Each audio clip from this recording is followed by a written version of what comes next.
Assalamualaikum warahmatullahi wabarakatuh. Oke, 1, 2, 3. Assalamualaikum. Assalamualaikum. Halo, selamat datang semuanya. Hai.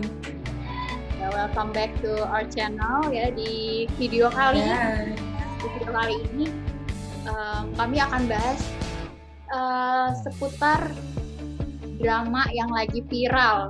지금 네 처지가 어떤지 빤히 보이네. 고마워. 다른 선택을 보여줘서.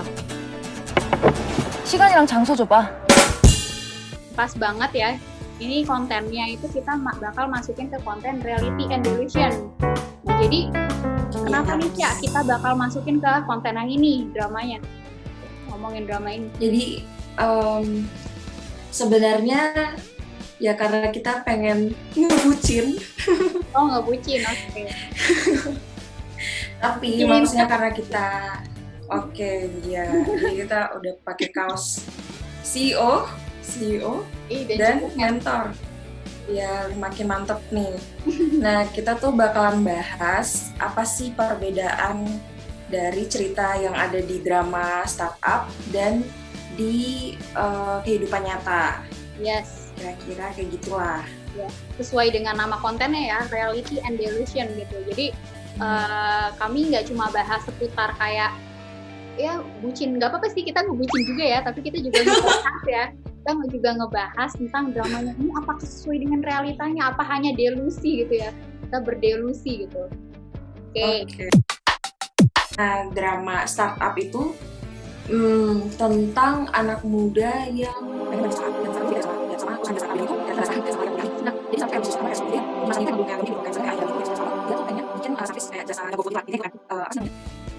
karakternya itu ada Dalmi, ya. Terus ada Ji Pyong, sama Dosan. Nah, tapi kalau misalkan ngomongin drama kayaknya kurang seru kalau cuma berdua doang, ya nggak sih? Oke, iya. Apalagi ini dramanya juga menceritakan tentangnya dunia startup gitu, prosesnya itu seperti apa ya proses startupnya. Pasti kita juga perlu orang yang ya kurang lebih paham gitu tentang kayak semacamnya bisnisnya, startupnya itu seperti apa. Oke, kita sambut editor, tolong tepuk tangan yang bisa. Silakan masuk. Oke, nah. Hai. Halo Kak Ica.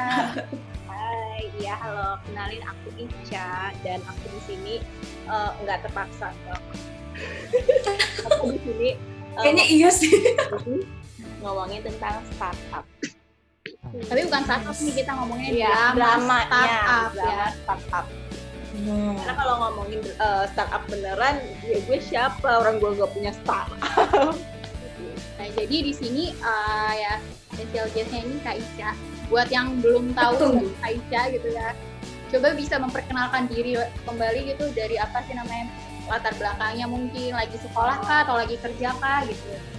Di sini nama gue Ica. Di sini gue itu udah kerjanya berhubungan dengan IT, tapi bukan di startup, di IT consultant, dan juga sekarang sedang menempuh pendidikan S2 di bidang IT juga. Ini ya. Nah, jadi di episode pertama ini ya, startup itu menceritakan kayak flashbacknya dulu gitu, flashback dari apa sih namanya, keluarganya Dalmi, terus juga ada Han Ji Pyong juga, yang mana juga Han Ji Pyong ini kita kira main lead-nya ya, gara-gara dia muncul di episode pertama, terus kesel banget. Terlalu banyak scene-nya. Yes, gitu. Nah, dari perjuangan ayahnya yang mana ayahnya ini adalah pekerja kantoran yang selalu dianiaya sama bosnya. Iya. Ya karena kan dia orang kerja kantoran itu kan kita harus nurut sama atasan ya, kita nggak bisa berlaku sesukanya. Terus mungkin dia nggak tahan, terus juga dia tuh di ayahnya si Dalmi ini juga punya potensi dia kan orangnya mungkin suka upgrade diri, jadi dia suka buat iya sih, upgrade diri itu. Sebenarnya ya Dalmi ini tipe-tipe orang yang, maksudnya ada kan kayak misalkan ambisius, ada yang tipe dia tuh pencipta gitu-gitu. Nah itu sebenarnya menurut Kak Ica sendiri itu gimana? Dia itu tipenya itu hustler. Kalau hustler ya hustler, di mana dia itu orangnya yang pintar bisnis. Dia bisa menemukan ide-ide baru. Jadi dia melihat sebuah unsolved problem di mana dia punya ide untuk untuk pokoknya memberikan solusi inovasi, solusi yang lebih dapat yang problem yang belum terselesaikan itu di hari dia. Terus dia dapat ide apa sih? Ide buat ya GoFood tadi ya, kayak GoFood gitu kan. Tadi juga Kak Ica udah sempat nyinggung ada hustler. Nah, tapi di startup sendiri itu ada apa aja tuh selain hustler? Jadi itu kalau kita mau bikin startup itu kan hal yang pertama yang harus kita lakuin tuh penentuan tim. Tahu kan kalau tim. Nah, tapi kalau yang waktu si bapaknya Dalmi itu belum ada tim ya, jadi dia emang cuma baru nemuin ide sama aplikasi sendiri, terus dia demoin ke orang yang lebih besar gitu, investor yang lebih bisa nanti ngurus idenya dia itu, implementasiin idenya dia. Nah, kalau untuk di startup sendiri sebenarnya kalau tim itu kan harus ada. Itu tuh wajib, tim itu bagusnya itu kalau ada 3 orang, yaitu hustler, hipster, dan juga hacker. Dimana kalau hustler itu yang kayak pemimpinnya, dimana dia tuh punya jiwa leadership yang tinggi, terus juga yang kayak Dalmi gitu, jadi dia bisa mengarahkan timnya, dia tahu bisnisnya ini mau punya pandangan visioner bisnisnya mau dibawa kemana. Terus dia juga yang lebih ke berkomunikasi dengan investor. Sedangkan kalau hacker itu developer atau programmernya kayak yang Dosan dan teman-temannya itu. Terus ada hipster itu yang saham, dimana dia itu punya kreatif gitu, kreatif untuk masalah desain, pokoknya untuk menampilkan keestetikan produknya gitulah, biar kalau yang buat PPT juga gitu. Oke, nah tadi udah kita ngomongin tentang itu yang membuat tim yang di startup itu menjadi lengkap komplit itu kalau ada 3 jenis orang itu. Yes. Oke, tadi udah udah ngomongin ya tentang perjuangan ayah Dalmi tadi ya, sampai akhirnya idenya tuh ternyata tidak bisa terrealisasi karena takdir ternyata berkata lain gitu ya. Terus kayak awalnya tuh kayak aneh banget, kayak apa sih Sandbox ini tuh, kayak perusahaan apa sih, kayaknya nggak familiar gitu loh, di apa emang aku nggak tahu atau emang apa ya, maksudnya ada nggak sih di ada. 샌드박스는 아시다시피 성공한 선배 창업가들이 후배들의 창업을 돕기 위해서 시작한 아시아 최대 규모의 스타트업 엑셀러레이팅 센터입니다. Inkubator itu dia tuh kayak semacam inkubasi di situ, dimana tuh tim-tim startup itu di karantina, jadi dia disuruh belajar tentang model bisnisnya, terus tentang pengenalan ke investor, terus bagaimana meyakinkan investor agar mau invest ke startupnya. Jadi pokoknya inkubator itu wadah untuk yang tim-timnya itu karantina selama yang 3 bulan itu. Terus yang terakhirnya itu baru kan dipilih yang terbaiknya itu. Jadi Sandbox itu di sini sebagai akselerator. Di mana akselerator itu dia akan tujuannya itu mempercepat bisnis dari startup yang udah dipilih wadahnya itu. Nah, tapi yang gue lihat sih Sandbox itu dia juga sebagai inkubatornya juga, karena kan dia itu kayak memfasilitasi tim-timnya itu ya selama 3 bulan, dikasih tempat, dikasih makanan segala macem, terus diajarin macam-macam juga untuk dia tadi bisa menjalani bisnisnya dengan baik, terus belajar belajar bertemu investor, terus ngajak investor agar bisa invest ke bisnisnya. Nah, mungkin di sini yang maksudnya akselerator itu kalau misalnya bisnisnya udah tahu nih cara monetizingnya, cara menghasilkan modal gitu. Nah, itu mungkin maksudnya akselerator itu di situ Sandbox-nya itu bantuin agar si startupnya ini lebih bisa tambah melejit gitu loh. Oh, yang udah kepilih 5 besarnya itu ya? Kayaknya sih itu. Nah, habis itu mungkin akseleratornya mungkin pas udah di titik poin ke 5 besar kayak. Yang bikin gue penasaran itu awalnya gini, yang waktu Dalmi itu kan ini ya dengan berani gitu ya, ya istilahnya mungkin ada nggak sih di dunia nyata yang kayak Dalmi gitu ya, yang kayak Dalmi, maksudnya dia sendiri, dia nggak punya ide sama sekali gitu, dia nggak punya tim, itu benar-benar kayak cuma bawa diri sama bawa tas gede doang gitu, datang tiba-tiba ujuk-ujuk ke Sandbox, dia daftar dulu ya, awalnya daftar Sandbox gitu kan, gue nggak tahu itu kayak syaratnya itu gimana sampai bisa lolos Sandbox ya, apakah dia waktu itu ngasih tahu idenya atau cuma kayak ngasih formulirnya ke Sandbox gitu kan, data dirinya, terus langsung lolos aja lah lu gitu kan, lolos, tiba-tiba dia ke Sandbox sendirian, nggak ada apa-apa.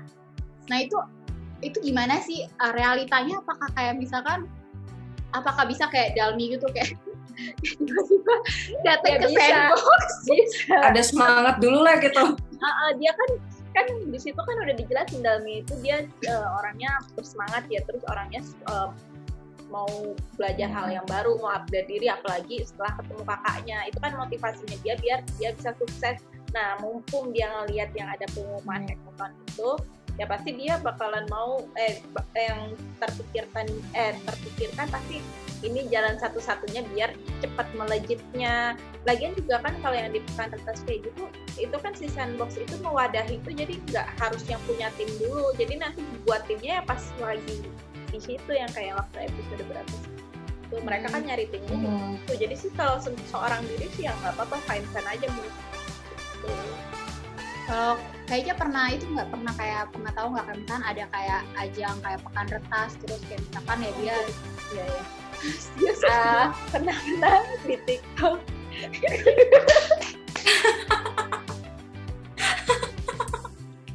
Nah, apa ya, maksudnya masuk ke timnya Dosan deh, Samsantek. Jadi pengenalan trio apa ya, kayak aku tuh mereka tuh kayak three idiots. Ya bener. Jadi kayak kan sama-sama suka teknologi juga kan. Iya betul. Dan terus kayak mereka tuh juga serupa gitu loh orangnya. Aduh ya. Nah, jadi kan mereka tuh udah ngerintis usaha tuh udah berapa lama ya si Samsung? 2 tahun ya. Terus kayak gak ada investor, terus investornya ya cuma dari orang tua doang gitu kan ya. Nah ya. Tapi mereka kayak punya produk yang bagus gitu kan. Sayangnya gak punya bisnis plan gitu. Kalau masalahnya di Samsung itu dalam pandangan gue, dia itu model bisnisnya nggak ada, dia cuma ada teknologinya, ya nggak sih? Cuma teknologinya aja yang bagus, dia bisa ngerekam yang ini HP, ini pengenalan gambar, pengenalan gambar. Iya. Tapi kan dia nggak tahu itu bisnisnya mau dibuatnya kayak gimana, nggak tahu, cuma tahu dia mereka taunya how to code. Si Dosan ini sebenarnya beruntung ya anaknya, karena ada dia kan punya keluarga. Terus jadi dia kalau mau buat usaha tuh sebenarnya mudah, karena banyak ada dukungannya, dia dapat dana dari orang tuanya. Dia kan yang pertama kali invest ke Samsung itu family sama friends yang teman-temannya, terus juga ada pools-nya itu. Emang kalau di startup itu kayak gitu, investor pertama itu selalu 3M, yaitu family, friends, dan pool.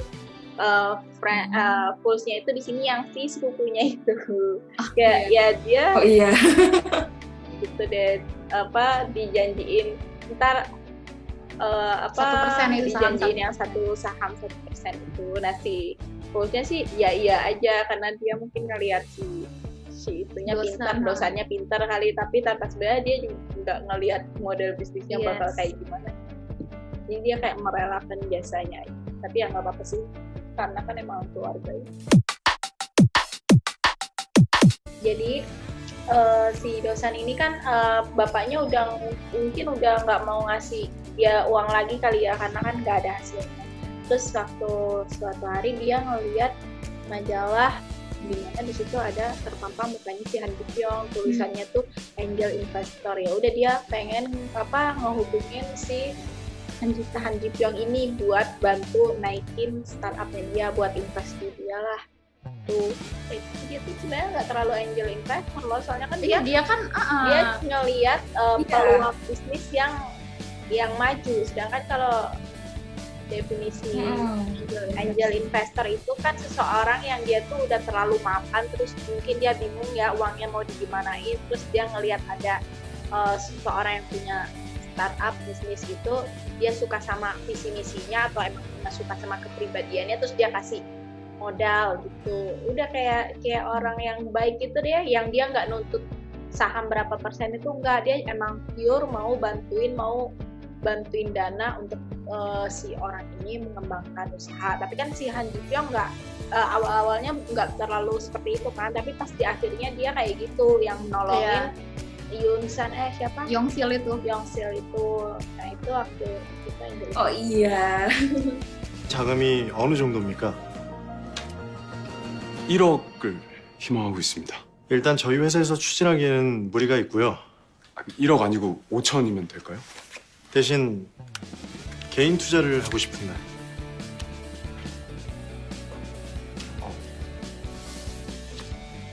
개인으로요?